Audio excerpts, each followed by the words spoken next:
What's going on, ladies and gentlemen? Just Zoogal back again after a lengthy absence from YouTube with another edition of the Netflix 5-Star Challenge. Now, today's movie has been out for a little while, but it only recently popped up on my Netflix recommendations, and that is Kung Fury. Now, Kung Fury is a movie about of all things, a kung fu cop that travels back in time to kill Adolf Hitler. And that plot is so ridiculous that it really does feel like it was pulled out of the 80s. I could definitely see this being something that would have been out in 83, 84, because it's just so ridiculous. It feels like an old Cannon movie or, something that Roger Corman would have produced. It's just so ridiculous and over the top.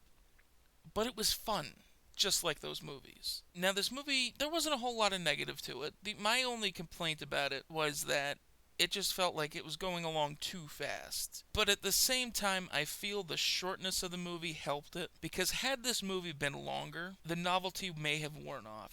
This movie's only a half hour. If it was an hour, hour and a half, 2 hours, I think the whole novelty of the jokes, the 80s nostalgia trip may have worn off fast. But overall, I enjoyed this movie. The acting was ridiculously over the top, that it was more than likely intentional. The music was on point. It definitely had that 80s vibe. And the action was good. Sure, at times it was a little fast, but overall, it was pretty good. If they do a sequel to this, my only hope is that they do keep it short, or if they extend it out to an hour, that they don't go as heavy with the nostalgia. I mean, because some of the things were just so ridiculous that, and in a half hour, yeah, it's fun.